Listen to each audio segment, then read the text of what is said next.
안녕하세요. 오늘도 사연살롱을 찾아주셔서 감사합니다. 저는 어느덧 50대가 되어 중학생 딸 둘을 키우고 있는 엄마이자 아내입니다. 아이들이 학교에 다니면서 조금씩 같은 학부모들과 이야기를 나눌 때가 있는데 우연히 저의 시대학 이야기를 들은 친한 언니가 이런 얘기는 자기들끼리 알기에 너무 아깝다고 사연을 보내보라고 추천을 해서 이렇게 머리털 나고 처음으로 사연을 신청하게 됐어요. 사실 아이들을 중학교에 보내고 5년 전부터 잊고 지낸 형님이 자기 좀 도와달라고 찾아오신 적이 있었어요. 워낙 형님하고는 안 좋게 연을 끊게 되어서 다시는 볼 일이 없을 거라고 생각했는데 5년 만에 그것도 거지꼴이 된 형님을 보니 참, 인생은 어느 누구도 예측할 수 없다는 말이 맞는 것 같더군요. 5년 전만 해도 그렇게 제 앞에서 잘난 척과 오만을 떨던 형님이었는데 어쩌면 형님은 하늘에 계신 시할머님이 준비한 천벌을 받는 건지도 모르겠어요. 그러게 하늘 무서운 줄 알고 착하게 살진 못할 망정 악하게 살지는 말아야 하는데 지금부터 저와 형님에게 어떤 일이 있었는지 이야기를 시작해 볼게요. 지금으로부터 8년 전이네요. 저는 홀로 계신 시할머님이 위암이라는 소식에 1초도 망설이지 않고 짐을 쌌어요. 시할머님은 일찍 돌아가신 시어머님 대신이었는데 남편과 아주버님을 키운 것은 물론이고 사업을 하시던 시아버님의 뒷바라지까지 모두 다 하신 그런 분이셨어요. 저 역시 친정엄마 대신 외할머니 손에 자랐기 때문에 결혼 전부터 저는 시할머니와 잘 지내왔었는데요. 결혼 직후 외할머니를 간암으로 떠나보내게 되어 저에게 암이란 트라우마나 다름없었어요. 그래서 자기가 장남도 아닌데 생각 좀 해보자는 남편의 권유에도 불구하고 저는 이제 막 초등학교에 들어간 아이들을 데리고 시댁으로 들어갔는데요. 남편은 어쩔 수 없다는 듯 저를 따라 시댁으로 따라왔어요. 그러면서도 은근 할머님의 간병은 장남인 형과 형수가 해야 하지 않냐고 아주머님 내외에게 계속 연락을 했던 모양이었는데 형님은 제가 이미 시댁에 들어갔는데 자기까지 뭐하러 들어가냐며 시댁에 들어오는 걸 꺼렸어요. 자기가 괜히 먼저 움직이는 바람에 형 내가 꼼짝도 안 하잖아. 원래 형이 할머니 아프시면 돌본다고 나한테 철석같이 약속했는데. 여보, 누가 하면 어때? 그리고 자기 형이랑 형수가 퍽이나 할머니를 잘 돌보겠다. 됐어. 내가 하면 돼. 그런다고 누가 알아주냐고. 왜 혼자 사서 고생을 해? 아버지 돌아가시고 아버지 사업이랑 재산이랑 전부 형이 가져간 거 잊었어? 안 잊었어. 나도 그때 생각하면 분하고 억울해. 근데 어떡해. 주는 사람 마음이지. 아버님이 장남이라고 저렇게 챙겨주셔야 마음이 편하다고 하시면 어쩔 수 없는 거잖아. 그리고 그건 이거랑 별개고. 왜 별개야? 많이 받은 사람이 굳은 일도 많이 하는 거야. 난 괜찮아. 오히려 시간이 얼마나 남았을지 모르지만 할머님이랑 더 가까이 지내고 싶어. 그러니까 자기도 일찍 다니고 주말엔 가까운 데라도 바람 쐬고 오자. 알겠지? 시할머님은 위암 사계셨어요.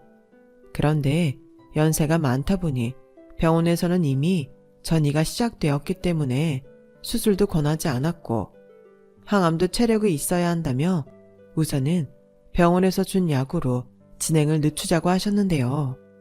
시할머님은 수술도 항암도 필요 없다며 당신은 병원이 아닌 집에 계시길 원하셨어요. 어차피 병원에서도 크게 뭘 할 수도 있는 게 없으니 의사 선생님도 시할머님의 뜻에 따르는 것도 나쁘지 않을 것 같다고 하셨죠. 다행인지 연세가 많으면 병원 진행도 느리다며 집에서 가족들과 즐겁게 지내는 것이 오히려 시할머니께 좋은 영향을 끼칠 거라고 말씀하셨어요. 그래서 저는 그날 이후 모든 생활을 시할머님 중심으로 마쳤고 아이들에게도 할머니를 잘 돌봐드리자고 가르쳤는데요. 남편은 자꾸만 아주버님에 대한 불만을 가지는 듯 보였어요. 워낙 어릴 때부터 장남이랑 차남이라고 차별받고 큰 것도 있고 제가 봐도 형님 내외가 욕심도 많은데 이기적인 구석도 많으니 남편은 이 상황이 용납되지 않은 듯 했죠. 그래서 더는 안 되겠다며 아주버님 집에 쳐들어갔고 저는 행여 형제들끼리 큰 싸움이라도 벌일까 걱정돼 잔뜩 화가 난 남편을 따라 나섰는데요. 발은 안으로 굽는다고 저도 남편의 아내이다 보니 아주버님과 형님이 하는 말에 화가 났어요. 아니, 지금 여기까지 쳐들어와서 뭐 하자는 거야? 동서가 좋아서 그 집에 들어간 거 아니었어? 형수님, 이 사람 괜히 자기가 먼저 들어가자고 했겠어요? 형수님이 전혀 그럴 것 같지 않으니까 그런 거죠. 그런데 저는 똑똑히 기억해요. 형이랑 형수가 아버지한테 돈 타서 쓸 때마다 장남으로 집에 큰일이 터지면 무조건 나서서 감당하겠다고 했던 말, 저 하나도 잊지 않았다고요. 지금 아버지 돌아가셔서 안 계신다고 이렇게 안면 싹 바꿔도 되는 거예요? 형도 입이 있으면 변명이라도 해봐. 야, 내가 너한테 왜 그런 말을 해야 해? 내가 너한테 약속했어. 그리고 막말로 이 사람보다는 재수씨가 굳은 일 전담이잖아. 이 사람은 집에서 워낙 고생도 모르고 살다 온 사람인데 너는 그런 형수가 엄마도 아니 할머니 수발을 들었으면 좋겠다는 거냐? 나 참, 형 와이프만 소중해. 나도 내 와이프 굳은 일 시키기 싫어. 그래서 두 집이 돌아가면서 모시던 역할 분담이라도 해야 한다고 생각했다고. 형이 챙겨간 돈이 얼마야? 아, 진짜 도련님도 끈질기네요. 원래 장남이고 형이면 재산이든 유산이든 더 받는 건데 뭘 그렇게 남의 것에 욕심을 내세요. 그리고 병 걸린 노인네를 돌아가면서 모시자고요? 지금 나더러 그런 더러운 일을 하라는 거예요? 형님, 아무리 지금 할머님이 안 계신다고 그런 말을 아무렇지 않게 하세요. 왜? 대통령 없는 자리에서 대통령 흉도 보는데 노인네 싫다는 소리도 못해? 남은 집안 재산이라도 좀 떼어 갖고 싶으면 동서가 전담으로 노인네 맡아. 그럼 내가 상속받을 때 수고비는 떼줄게. 형수님, 미치셨어요? 야, 넌 형수한테 무슨 말버릇이야. 됐고 신고하기 전에 얼른 꺼져. 내가 이대로 물러설 것 같아. 좋아, 신고해. 여보, 그냥 가자. 내가 말했잖아. 이런다고 말 들을 인간들 아니라고. 나중에 처벌 받을 거야. 야, 동서, 너 말 다 했어? 그리고 한 식구라고 봐줬더니 뭐가 어쩌고 어째? 봐줬다고요? 똑똑히 들으세요. 봐준 건 저예요. 여보, 가자. 이 사람들이랑 상종도 하지 마. 재수씨, 듣자 하니 위아래도 모르고 이게 뭐 하는 거예요? 재수씨가 그러니까 얘가 점점 지 분수도 모르고 설치잖아요. 진짜 어이없다. 내가 분수도 모르고 설친다고? 그래, 내가 생각이 짧았네. 우리 그냥 영 끊고 살자. 할머님 돌아가셔도 얼굴 보일 생각도 하지 마. 이제부터 너란 새끼 형이라고 생각하지 않을 테니까. 돌고 있네. 할머님한테 조만간 인사 간다고 전해. 할머니한테 고시텔 건물 있잖아. 내가 그거 받으러 간다고 전해라. 자기야, 그런 말을 지금 왜 해? 저것들이 중간에서 노인네 꼬셔서 해먹으면 어쩌려고. 아, 그런가? 야, 방금 한 말은 그냥 잊어라. 참 어이없죠. 나이씩이나 처먹은 인간들이 생각을 한다는 게 그때 당시 초등학교에 다니는 저희 아이들보다도 짧고 한심했어요. 그렇게 아주버님과 형님의 바닥을 본 저희 부부는 그냥 이제부턴 저희 말고 다른 가족은 없다고 생각하기로 하고 얼마의 시간이 주어질지는 알 수 없지만 시할머니를 위해 노력하자고 약속했어요. 그래서 남편은 사업차 접대나 출장이 많았음에도 집에는 일찍 오려 노력했고 주말에는 가족을 위해 운전사 노릇을 톡톡히 했는데요. 그게 효과가 있었는지 시할머님은 생각보다 건강이 나빠지지 않으셨어요. 식사하는 게 좀 불편할 뿐 약이 잘 듣는지 통원 치료만으로도 병의 진행을 막을 수 있었죠. 저는 이렇게 된 거 항암도 하고 수술도 하길 원했어요. 하지만 시할머님은 그것만은 하고 싶지 않다고 하셨고 그럴 때면 늘 이런 말씀을 하는데요. 다 순리다. 사실은 내가 먼저 갔어야 했는데 자식들 앞세웠으니 나도 어여 가야지. 할머님, 그런 말씀 마세요. 저희랑 더 재미나게 지내셔야죠. 고맙다. 나는 지금도 충분히 재밌고 행복해. 그냥 운명이 주는 시간까지만 니들이랑 이렇게 지내고 싶다. 네가 나 때문에 고생이 많지? 아니요. 제가 무슨 고생을 해요. 아시잖아요. 저 할머니 손에 커서 요즘 옛날 생각도 나고 너무 좋아요. 이런 말씀 죄송하지만 할머니랑 있으면 저희 할머니 생각에 제가 얼마나 좋았는데요. 그래, 얼굴은 못 봤지만 그 할머니 참 복도 많다. 이렇게 착하고 예쁜 손녀가 오래오래 기억해 주니까. 내가 늙어보니 알겠어. 그냥 누가 나를 오래오래 기억해 주고 그리워해 주는 것보다 세상에 더 좋은 건 없다. 나도 니네 할머니처럼 오래오래 기억해 주지 않으련. 할머니, 오늘은 여기까지만 하자. 누가 당장 죽는데 그냥 미리미리 마음의 준비를 하자는 거지. 그나저나 경수 내외는 도통 얼굴 보여줄 생각이 없는 거라니? 글쎄요. 워낙 사업 때문에 바쁘시니까. 그래, 바쁘면 좋은 거지. 우리 장손 고생하네. 시할머님은요, 은근 장손 생각을 많이 하셨어요. 그럴 때면 편하지 않으려고 해도 저도 남편도 서운한 마음이 드는 건 어쩔 수 없었는데요. 그러던 중 다시는 발도 붙이지 않을 것처럼 굴던 아주버님과 형님이 손에 바리바리 먹을 것을 싸들고 시댁으로 왔어요. 나 참, 낯짝도 두껍다. 여기가 어디라고 와? 왜, 그렇게 바라는 건물 달라고 할머니한테 조르려고 왔어? 좋은 말로 할 때 그냥 가라. 야, 넌 내가 할머니 걱정돼서 찾아왔는데 네가 뭔데 집주인 행세를 해? 맞아요. 여기가 도련님 집이에요? 할머님, 저희 왔어요. 장손이란 이 집 종부 왔어요. 종부라니. 저는 형님의 말을 듣고 어이가 없었어요. 시댁 일이라면 제일 먼저 빠지는 며느리가 어떻게 자기 입으로 종부라고 말할 수 있죠? 하지만 시할머님은 저희 부부와는 다르게 형님과 아주버님을 반기셨고 안방에서 저희만 빼고 도란도란 이야기꽃을 피우셨어요. 그 모습을 보는데 저도 남편도 어찌나 속이 뒤집히는지. 그럼 안 되는 걸 알면서도 원래 나쁜 형님 내외보다 시할머님이 야속하게나 느껴지던 거 있죠.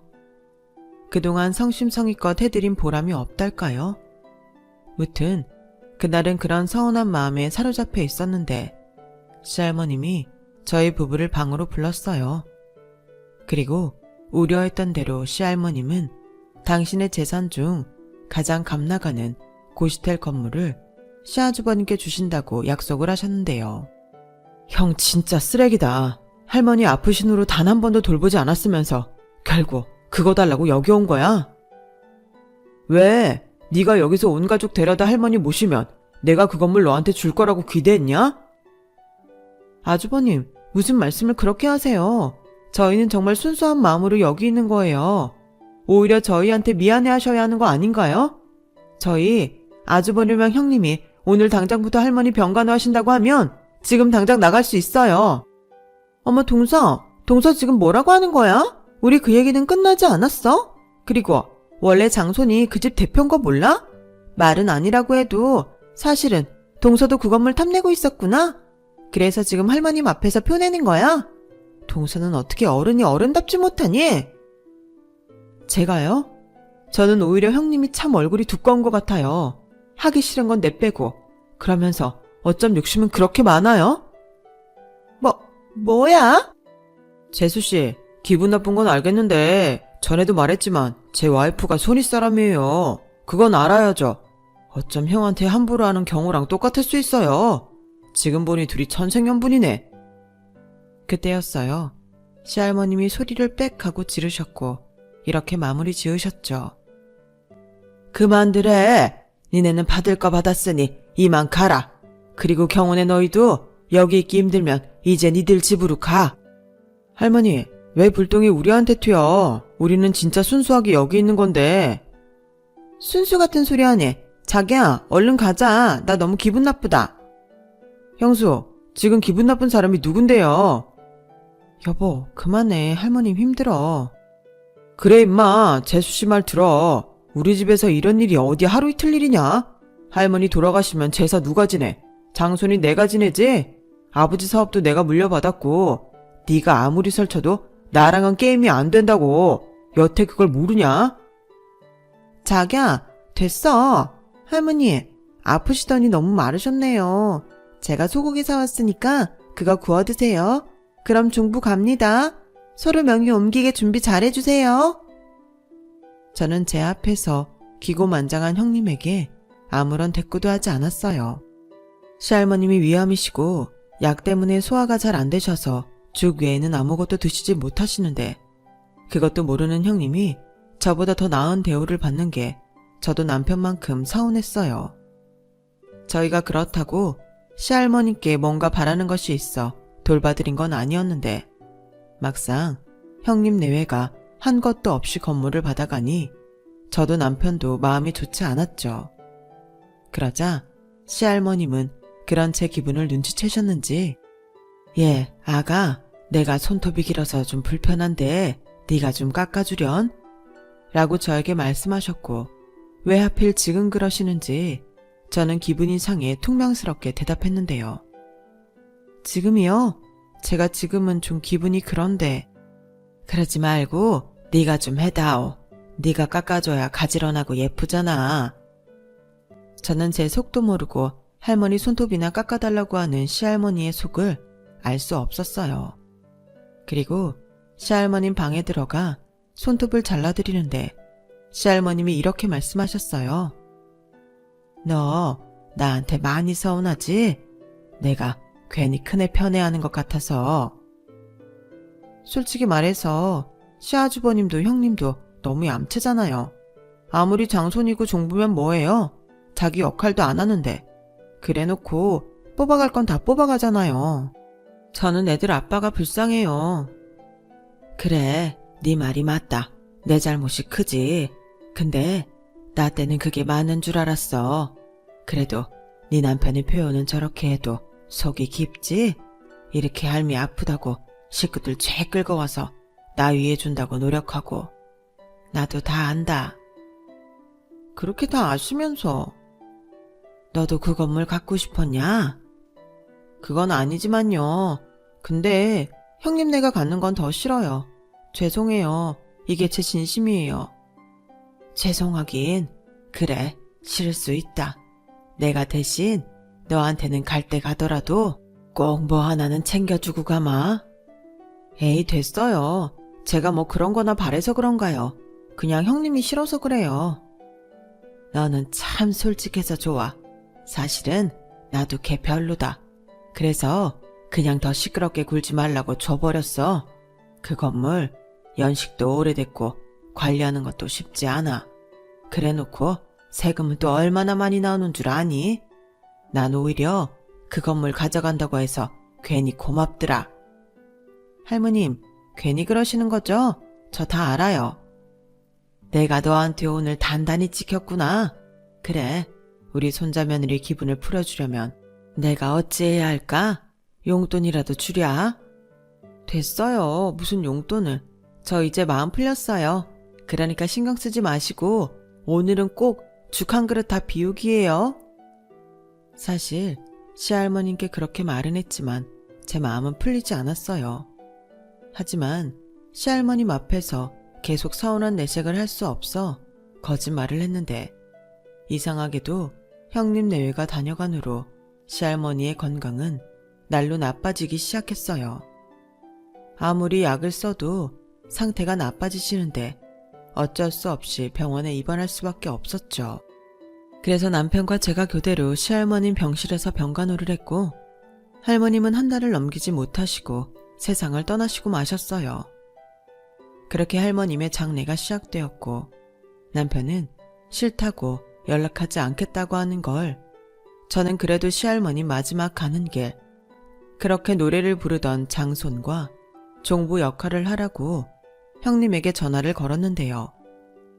계속 전화 연결이 되지 않다가 그날 저녁 겨우 전화 연결이 되었어요. 하지만 형님 내외는 할머니 장례식에 올 수 없다고 했는데요. 못 오신다고요? 아니 어떻게 그러실 수 있어요? 아니 나도 가고 싶지. 근데 지금 내가 크루즈 여행 중이라 바다 한가운데 있어. 그동안 건물 명의 바꾼다고 이래저래 정신 없었거든. 이 사람 사업도 뭐가 문제인지 한참 바빴고 그래서 큰맘 먹고 좀 쉬려고 크루즈 여행 왔는데 왜 하필 이때 돌아가셨니? 형님, 정말 제정신이세요? 할머님 아픈 거 몰랐던 것도 아니잖아요. 그럼 언제 무슨 일이 생길지도 모른다고 생각하고 마음의 준비하고 있어야 하지 않아요? 건물 받을 때만 얼굴 잠깐 비추고 사람이 어떻게 그래요? 아니, 내가 지금 돌아가시려고 했어? 나도 마음이 불편해. 근데 어떻게 여기서 헤엄쳐서 가? 그냥 이것도 다 운명이지. 할머님이 장손이랑 중부 고생시키지 않으시려고 일부러 시기 맞춰서 돌아가셨나 보다. 동서라도 정성껏 잘 보내드려. 네, 제가 형님보다 훨씬 더 잘 보내드릴 거예요. 형님은 계속 그렇게 인간 말종처럼 사세요. 크루즈 여행이요? 돼지목에 진주네요. 야, 돼지? 너 말 다 했어? 내가 좋게 그 집 처분하면 반절은 주려고 했는데 땡전 한 푼 못 받아야 정신 차리지? 웃기고 있네. 이미 할머님 사시는 집 할머님이 원하셔서 처분하고 반절은 저희, 또 반절은 시골 막내 이모 할머님께 드리기로 했네요. 근데 그것까지 탐내고 있던 거였어요? 형님 정말 무서운 사람이네요. 뭐라고? 에이씨, 그 집을 누구 맘대로 그렇게 나눠가죠? 누구 마음이긴요, 주인 마음이죠. 웃기네. 내가 모를 줄 알아? 동서가 중간에서 꼬드긴 거지? 건물도 못 받아서 그거라도 받아야겠다고. 아주 지랄을 하세요. 어차피 헤엄쳐 오실 것도 아니니까 이만 끊을게요. 저희 남편 말대로 저희 다신 보지 말죠. 저는 그렇게 일방적으로 전화를 끊었어요. 그러자 아주버님이 누구 맘대로 집을 그렇게 처리하냐며 남편에게 전화에 따졌다는데 남편이 주변에서 보든 말든 짱욕을 퍼부으니 알아서 전화를 끊더라고요.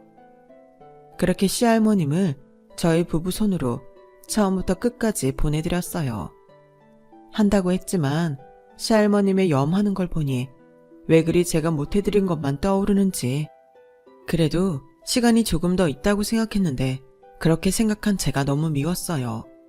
그리고 중간에 형님 내외랑 싸우는 모습까지 보여드렸으니 저희 부부도 형님 내외와 크게 다르지 않다고 생각했죠.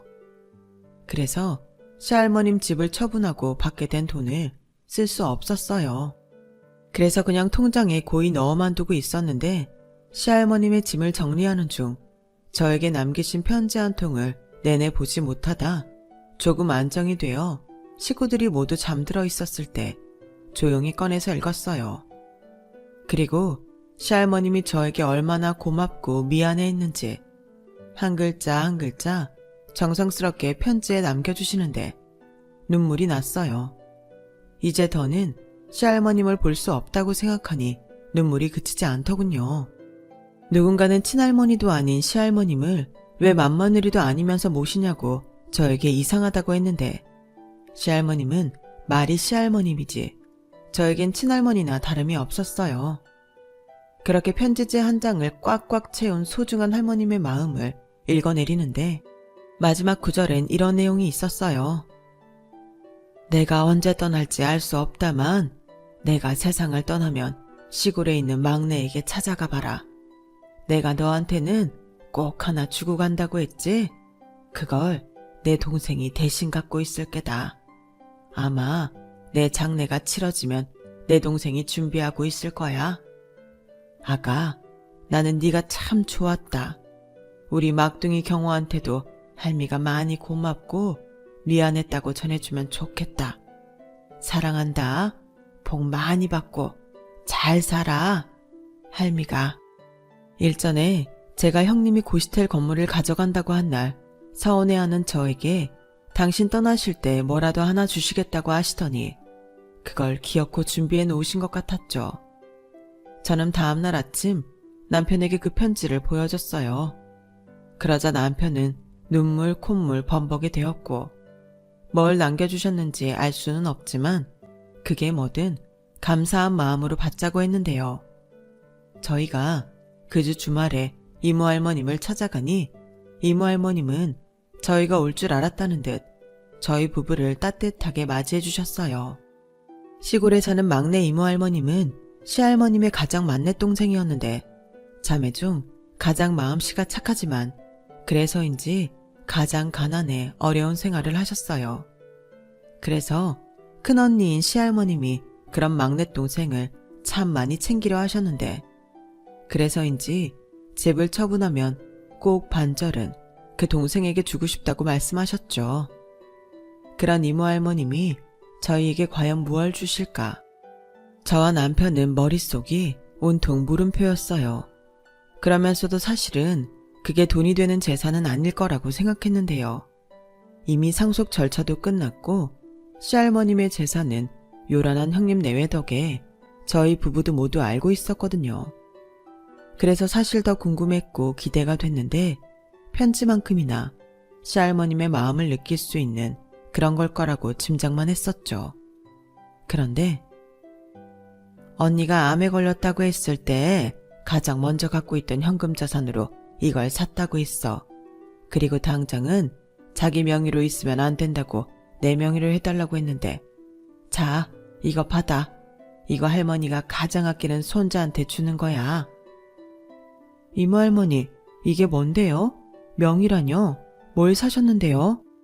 보면 알아. 그리고 명의 변경할 때 필요한 서류도 내가 미리 다 챙겨놨어. 남편은 이모 할머님이 주신 서류를 보고 깜짝 놀랐어요. 그리고는 아무 말도 하지 못하길래 저도 그 서류를 받고 저 역시 할 말을 잃고 말았는데요. 서류 봉투에 들어있던 건 형님이 가져간 고시텔 건물과는 비교도 되지 않는 청담동 건물이었어요. 평수도 보니 꽤 큰데 10층까지 있는 건물이라 그야말로 어마어마했는데 그 건물을 구입하고 저희에게 주시기 전까지 건물에서 나온 임대료를 이모 할머님이 명의를 빌려주신 대신이라고 주시고 계셨던 모양이었어요. 내가 말년에 언니 덕을 참 많이 봤어. 덕분에 빚도 다 갚았고 요 앞에 논이랑 밭도 사서 이젠 돈 걱정하지 않고 살 수 있게 됐지. 니들 쌀이랑 제철 채소는 내가 앞으로 죽는 날까지 보낼 거야. 이모 할머니, 어떻게 이런 걸. 언니도 알고 있었어. 경순애가 장손이라고 욕심이 많잖아. 분명 알면 지들 거라고 또 니네들 들들 볶는다고 이렇게 하자고 하더라. 고시텔 건물 있으니까 그거 던져주면 더 이상 뽑아먹을 거 없다고 생각할 거라고. 저희는 그것도 모르고 할머니 앞에서 어떻게 그럴 수 있냐고 했는데. 서운했지? 당연하지. 둘이 똑같이 한 것도 아니고 나도 걔들이 어떻게 했을지 안 봐도 다 알아. 우리 경호 사업도 뺏기고 재산도 뺏기고. 그래서 가장 좋은 건 니들한테 주고 싶다고 했어. 그거 갖고 이제 걔들보다 더 떵떵거리고 잘 살아. 이제 나도 할 일 끝냈으니 언니 쫓아가기 전까지 마음 편하게 살아야지. 내가 이거 경수한테 들킬까봐 얼마나 조마조마했는 줄 알아? 감사해요, 이모 할머니. 저도요. 그리고 우리가 앞으로 할머니 대신 이모 할머니 보러 올게요. 이젠 이모 할머니가 우리 할머니 대신이니까. 아이고, 이거 언니 덕에 내가 너무 말년에 호강하는데. 그래도 사양은 안 할게. 온 김에 밥도 먹고 놀다 가. 우리 남편 금방 온다고 했어. 니들 먹인다고 시장에서 육회 사온다고 나갔어. 저는 솔직히 꿈을 꾸는 것처럼 실감이 나지 않았어요. 시할머님이 재산이 좀 있다고는 들었지만 이런 큰 걸 저희 앞에 남겨줄 거라고는 상상도 할 수 없었거든요. 그렇기 때문에 형님도 건물이랑 사시는 집 외에는 관심이 없던 거였는데 제가 과연 이걸 받아도 될지 마음이 진정되지 않았어요. 그리고 시할머님은 당신이 떠나면 저희 부부와 형님 내외가 연을 끊고 살 거라는 걸 미리 예측하시고 건물을 사둘 생각을 하셨다는 게 마음이 아프더군요. 부모와 조부모의 마음이라는 게 형제들이 우애 있고 잘 지내길 바랬을 거니까요. 그래서 저는 그걸 욕심내는 게 맞는 건지 마음이 무거웠어요.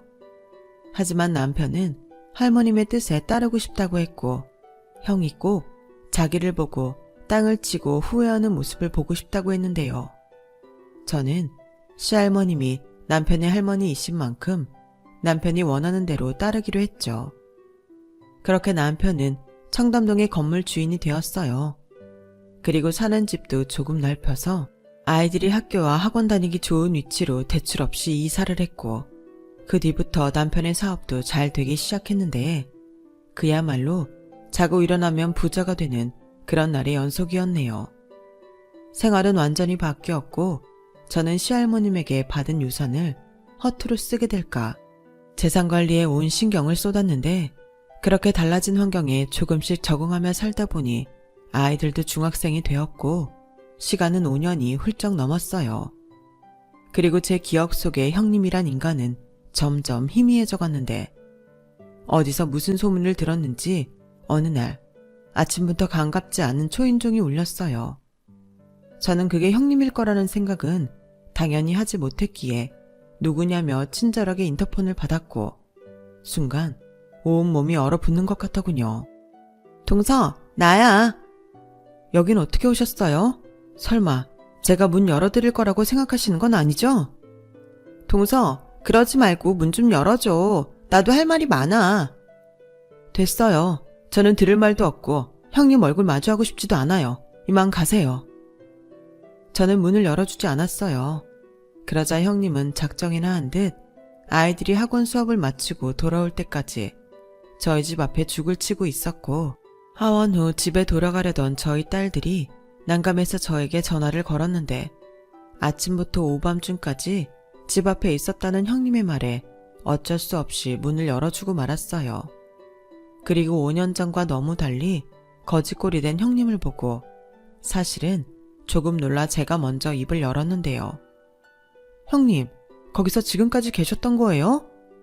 동서, 어떻게 된 거야? 이 집은 뭐고? 도련님 사업이 그렇게 잘 돼? 됐고요. 하실 말씀 있으시면 얼른 하세요. 그게 있잖아. 우리가 좀 상황이 안 좋아. 그렇게 돈 욕심 많이 내시더니 왜 상황이 나빠지셨는데요? 아주버님 사업은 잘 안 돼요? 사업도 빚만 주고 접었어. 그 할머님한테 받은 건물 있잖아.